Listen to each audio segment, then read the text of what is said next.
Assalamualaikum warahmatullahi wabarakatuh. Inna hamdalillah nahmaduhu wa nasta'inuhu wa nastaghfiruh wa na'udzu billahi min syururi anfusina wa min sayyiati a'malina may yahdihillahu fala mudhillalah wa may yudhlil fala hadiyalah. Asyhadu an la ilaha illallah wahdahu la syarikalah wa asyhadu anna Muhammadan abduhu wa rasuluh la nabiyya ba'dah. Allahumma shalli ala sayidina Muhammad wa ala ali sayidina Muhammad amma ba'du.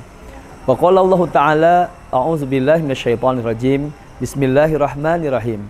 Ya ayyuhalladzina amanu taqullaha haqqa tuqatih wa la tamutunna illa wa antum muslimun. Shadaqallahul azim wa qala Rasulullah sallallahu alaihi wasallam, idza matabnu adam in qata amaluhu illa min salasin, shadaqatin jariyatin aw ilmin yutafa'u bih waladin salihin yad'u lah. Jamaah rahimakumullah. Alhamdulillah izin Allah Subhanahu wa taala, pada kesempatan ini saya Muhammad Abdul Latif, Kakmal sang pengkisah dari Komisi Seni Budaya Majelis Ulama Indonesia Kabupaten Cianjur beserta teman saya yang setia Ahmad. Alhamdulillah hari ini saya bisa menemani jamaah rahimakumullah, ikhwan dan akhwat di mana saja berada. Mudah-mudahan kita diberikan keberkahan oleh Allah Subhanahu wa taala. Amin ya Allah ya rabbal alamin. Momen Ramadan adalah momen yang sangat langka dan tentu adalah momen yang sangat baik buat kita, terutama sebagai orang tua, untuk mendidik anak-anak kita. Rasulullah SAW bersabda, ketika Bani Adam itu meninggal dunia, seluruh amalnya putus, kecuali 3. Yang pertama adalah sedekah jariyah, yang kedua adalah ilmu yang bermanfaat, yang ketiga adalah waladun salihun yad'u lah, anak yang soleh yang mendoakan orang tuanya. Di momen yang bahagia ini, saya ingin mengajak Bapak Ibu jamaah rahimakumullah di mana saja berada, fokus kepada bagaimana menjadikan anak kita menjadi soleh. Karena harapan kita dari anak kita yang soleh. Kalau kita bicara tentang sodako, berapa banyak yang kita sodakohkan? Jangan-jangan dengan uang yang kita sodakohkan, dengan ilmu yang kita berikan tidak cukup menjadikan kita masuk ke surga Allah. Tapi kalau kita mendidik anak kita menjadi anak yang soleh, insya Allah saat anak kita mendoakan kita, tentu saja harapannya adalah kita menjadi orang-orang yang oleh Allah Subhanahu wa taala dihapus dosa-dosanya, diangkat derajatnya, sehingga kita akan kembali kepada surga Allah.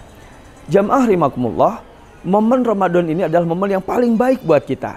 Paling tidak kita mengajar anak-anak kita bisa melalui kisah, karena kisah ini adalah salah satu metode yang paling efektif buat anak-anak kita.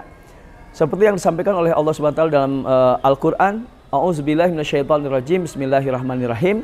Wazkur fil kitabi Ibrahim innahu kana siddiqan nabiyya. Salah satu ayat dari surah Maryam, Allah SWT memberitahu kepada kita, wazkur fil kitabi Ibrahim innahu kana siddiqan nabiyya. Ceritakanlah tentang kisah Ibrahim di dalam kitab Al-Qur'an ini. Sesungguhnya Nabi Ibrahim alaihissalam adalah orang yang membenarkan lagi seorang nabi. Ini penting kita sampaikan kepada anak-anak, bukan hanya kisah Nabi Ibrahim saja, tapi banyak kisah-kisah yang harus kita sampaikan kepada anak-anak kita. Terutama mengajarkan anak-anak kita surah Al-Fatihah. Jamaah rahimakumullah, kenapa kita harus ajarkan surah Al-Fatihah? Karena di dalam sholat adalah hal yang rukun yang harus kita lakukan. Banyak anak-anak kita minta kepada orang lain untuk belajar, kita lupa sesungguhnya ilmu yang bermanfaat itu yang juga akan mengalir ketika kita meninggal dunia. Jadi kita usahakan mendidik anak kita membaca surah Al-Fatihah di rumah, kita yang mengajarkan secara langsung. Berikan kisah-kisah menarik, ajarkan tentang Al-Fatihah, ajarkan tentang Al-Quran, ajarkan tentang Tauhid, ajarkan tentang muamalah. Yang efektif buat anak-anak kita mengajar yaitu melalui storytelling atau kisah. Ketika kita mengajar anak-anak kita tentang Tauhid, maka kita ceritakan tentang kisah Bilal bin Rabah.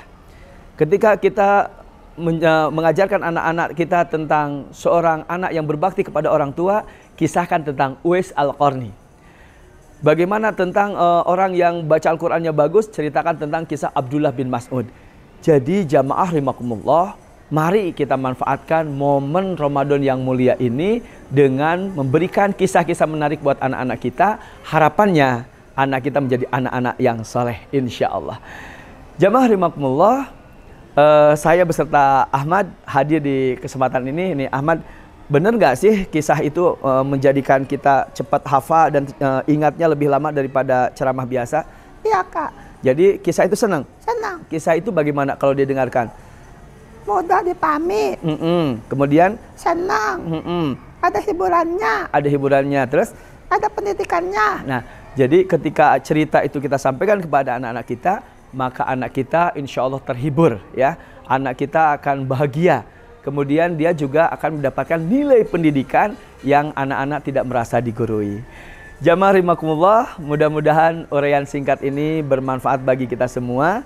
Jadi insya Allah pada intinya mari kita manfaatkan momen Ramadan ini dengan memberikan kisah-kisah menarik buat anak-anak kita.